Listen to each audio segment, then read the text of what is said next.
Hello friends, this is Chetan. BRICS group जिसमें दुनिया की मेजर इमर्जिंग इकोनॉमीज जैसे ब्राजील, रशिया, इंडिया, चाइना और साउथ अफ्रीका शामिल हैं, उसकी 15वीं बैठक जोहान्सबर्ग मतलब साउथ अफ्रीका में होने वाली है। फ्रेंड्स, ये जो समिट है ना, ये कई मायनों में अहम है। ऐसे कयास लगाए जा रहे हैं कि दक्षिण अफ्रीका में ब्रिक्स की जो ये मीटिंग होगी ना, ये कहीं ना कहीं वेस्टर्न डोमिनेंस के खिलाफ होगी और उनके खिलाफ रणनीति यानी कि स्ट्रेटेजी भी बनाई जाएगी। उसका रीजन ये है कि आप वर्ल्ड में जितने भी बड़े ऑर्गेनाइजेशंस देखेंगे उसमें वेस्टर्न कंट्रीज का डोमिनेंस है, यानी पूरा पश्चिमी प्रभुत्व है। चाहे आप यूनाइटेड नेशन की सिक्योरिटी काउंसिल देखेंगे, आप G7 ग्रुप देखेंगे, आप G20 का मंच देखेंगे, आपको हर जगह वेस्टर्न डोमिनेंस नजर आएगा।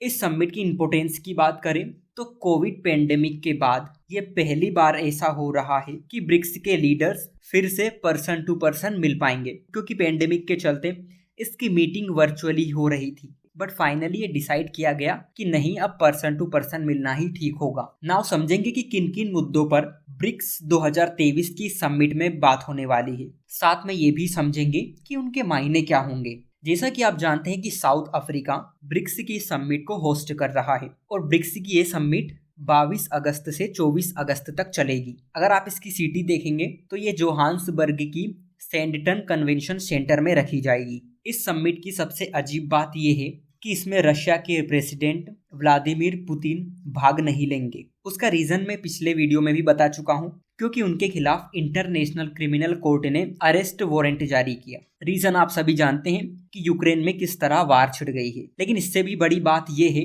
कि south Africa international criminal court का मेंबर है और इसलिए साउथ अफ्रीका को इंटरनेशनल क्रिमिनल कोर्ट की गाइडलाइंस को फॉलो करना पड़ेगा। मतलब ये कि अगर पुतिन आते हैं तो साउथ अफ्रीका को ना चाहते हुए भी अंतर्राष्ट्रीय दबाव के चलते रूस के राष्ट्रपति व्लादिमीर पुतिन को गिरफ्तार करना पड़ेगा। लेकिन इसका मतलब ये नहीं कि पुतिन इस समिट का हिस्सा नहीं होंगे, बट वो इस समिट को वर्चुअली अटेंड करेंगे और रशिया के रिप्रेजेंटेशन के लिए Russian foreign minister south Africa में आएंगे। इसका मतलब है कि जोहान्सबर्ग में होने वाली ब्रिक्स की इस मीटिंग में साउथ अफ्रीका के प्रेसिडेंट सिरिल रामाफोसा, चाइना के प्रेसिडेंट शी जिनपिंग, ब्राजील के president Lula da Silva and Indian prime minister Narendra Modi इस समिट का हिस्सा होंगे। इस समिट की खास बात यह है कि Africa, Latin America, Asia and Caribbean region के 67 कंट्रीज के लीडर्स को ब्रिक्स की इस समिट में इनवाइट किया गया।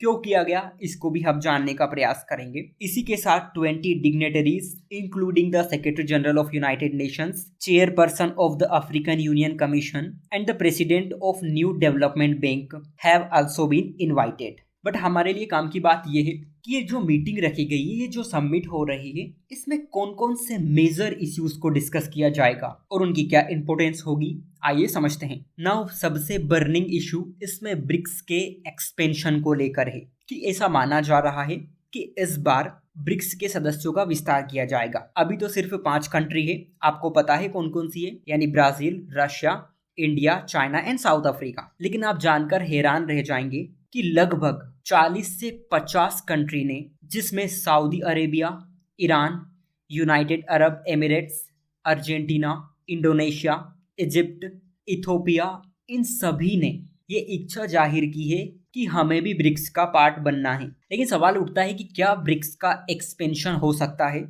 यस, चाइना ने तो क्लियर कह दिया, क्योंकि अमेरिका के साथ टसल के चलते चाइना अपने जियोपॉलिटिकल इंटरेस्ट को विस्तार देने के लिए चीन ब्रिक्स को तेजी से बढ़ाना चाहता है। लेकिन इसकी सबसे अजीब बात यह है कि ब्राजील ब्रिक्स के एक्सपेंशन का विरोध कर रहा है, क्योंकि उसे डर है कि कहीं उसका कद कम ना हो जाए। और ऐसा होता है जैसे जैसे किसी ऑर्गेनाइजेशन का एक्सपेंशन होता है, जो कि कम पावरफुल होते हैं, उनका कद कम हो जाता है। इसका एग्जाम्पल आप यूनाइटेड नेशन की सिक्योरिटी काउंसिल में देख सकते हैं। उन सभी 5 देशों को ये डर है कि कहीं हम यूनाइटेड नेशन सिक्योरिटी काउंसिल में अगर सुधार कर दें तो हमारा कद तो कम नहीं हो जाएगा। यही कारण है कि वो लोग उसमें रिफॉर्म करना ही नहीं चाहते। बट इस पर चाइना की जो फॉरेन मिनिस्ट्री है उसने पहले ही जवाब क्लियर कर दिया। उनकी तरफ से ये स्टेटमेंट निकल कर आया कि supports progress in expanding membership and welcomes more like-minded partner to join the BRICS family at an early date। मतलब जितनी जल्दी हो सके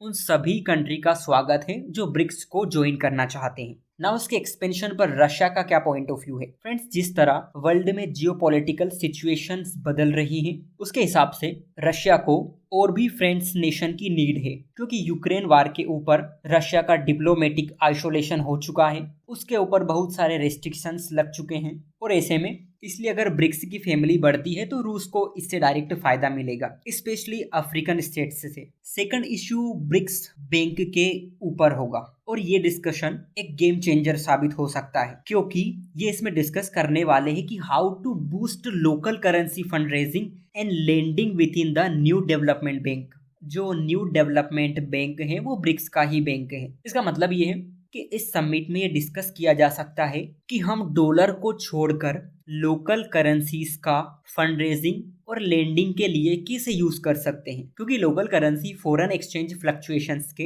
इम्पैक्ट के रिस्क को कम कर सकती है। ब्रिक्स कंट्रीज का लोकल करेंसी की ओर जाने का एक कारण ये भी है कि जब से रशिया यूक्रेन वॉर चल रही है, उसके बाद इमर्जिंग मार्केट्स जैसे कि India, China, Brazil, South Africa, इन सभी देशों में घरेलू मुद्राओं के मुकाबले डॉलर में तेजी आई है, और अमेरिका के फेडरल रिजर्व ने 2022 से ही इन्फ्लेशन से लड़ने के लिए इंटरेस्ट रेट को बढ़ा दिया, जिसका direct impact in emerging economies पर पड़ रहा है, क्योंकि इनके लिए डॉलर्स में कर्ज लेना मुश्किल हो गया, क्योंकि बदले में इनको ज्यादा पैसे चुकाने होंगे। एक चर्चा ये भी चलती रहती है कि जो न्यू डेवलपमेंट बैंक है, जिसे 2015 में स्टेब्लिश किया गया था, इसकी अपनी भी एक तरह की करेंसी हो, जिसे हम ब्रिक्स करेंसी कह सकते हैं। बट ब्रिक्स के डिप्लोमेट ने ये क्लियर मना कर दिया कि हमारा अभी ऐसा कोई इरादा नहीं है। इकोनॉमिक कोऑपरेशन पर भी बात हो सकती है कि ब्रिक्स नेशन के बीच इकोनॉमिक टाइज को और कैसे डाइवर्स किया जाए, और कैसे बढ़ाया जाए, और कैसे ठीक किया जाए, specially trade and investment opportunity को लेकर। मतलब हम कह सकते हैं कि energy cooperation, infrastructure development, digital economy and job market जैसे इमर्जिंग इश्यूज को इस समिट में डिस्कस किया जा सकता है। इसकी एक इंटरेस्टिंग बात ये भी थी कि फ्रांस के राष्ट्रपति मैक्रोन ने इस समिट में हिस्सा लेने के लिए अपनी इच्छा जाहिर की थी, लेकिन रूस ने इसका विरोध किया, क्योंकि फ्रांस ने रूस के खिलाफ यूक्रेन का सपोर्ट किया था। लेकिन सवाल ये उठता है कि क्या ब्रिक्स वर्ल्ड में वेस्टर्न डोमिनेंस को कम कर सकता है? इसका जवाब हम सभी क्लियर तो नहीं दे सकते, क्योंकि आप जब थोड़ा डीप में सोचेंगे ना, तो आपको कुछ चीजें पता चलेंगी। फॉर एग्जांपल, ब्रिक्स ग्रुप दुनिया की 40% पॉपुलेशन से अधिक का नेतृत्व करता है। वहीं इकोनॉमी में देखें तो 26% वर्ल्ड इकोनॉमी का हिस्सा ब्रिक्स कंट्रीज के पास है। आप जानकर हैरान रह जाएंगे कि 23 कंट्रीज, जिसमें Saudi Arabia, Iran, United Arab Emirates, Argentina, Indonesia, Egypt and Ethiopia ने ब्रिक्स को ज्वाइन करने के लिए फॉर्मली अप्लाई कर दिया है। अचानक से इतने देशों का ब्रिक्स को ज्वाइन करना क्या दिखाता है? चलो इसको छोड़िए, आप ब्रिक्स बैंक को देखिए। IMF और वर्ल्ड बैंक के विकल्प के तौर पर ब्रिक्स बैंक भी अब लाइमलाइट में आ रहा है। मैं ऐसा क्यों कह रहा हूँ? आप ये देखिए कि बांग्लादेश, संयुक्त अरब अमीरात और मिस्र 2021 से इस बैंक में शामिल हो गए हैं। उरुग्वे भी इसमें शामिल हो रहा है, जबकि Algeria, Honduras, Zimbabwe and Saudi Arabia ने इसको ज्वाइन करने के लिए इच्छा जाहिर की है। लेकिन क्यों? उसका रीजन है कि ये सभी इमर्जिंग मार्केट इंटरनेशनल ट्रेड की जो करेंसी है डॉलर, उससे परेशान हो चुके हैं। ऐसे में अगर ब्रिक्स लोकल करेंसी में ट्रेड के लिए कोई मंच उपलब्ध करवा देता है तो डेफिनेटली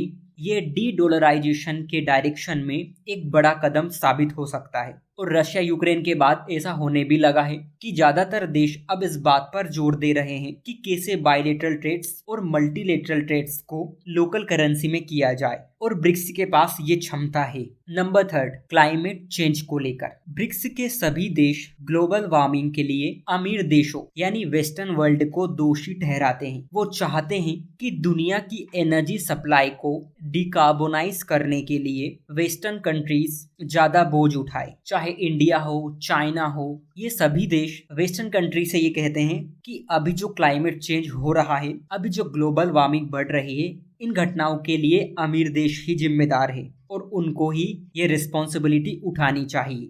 नाउ हमने ये जो सभी पॉइंट्स डिस्कस किए, ये क्या बताते हैं? ये यही बताते हैं कि ब्रिक्स ग्रुप में ये क्षमता है कि वहाँ वेस्टर्न डोमिनेंस को चैलेंज कर पाए, उसकी पॉलिसीज को चैलेंज कर पाए और जिस तरह से नई नई कंट्रीज इसमें शामिल हो रही हैं, जिस तरह से लोकल करेंसी को यूज करने की बात उठी है, ये सभी चीज इस ओर इशारा करती है कि भविष्य में ब्रिक्स एक बड़े मंच के तौर पर उभरेगा और वर्ल्ड में वेस्टर्न डोमिनेंस को चैलेंज करेगा। हालांकि देखते हैं मीटिंग के बाद क्या बातें निकल कर आती है। सो आज के लिए इतना ही। Thank you.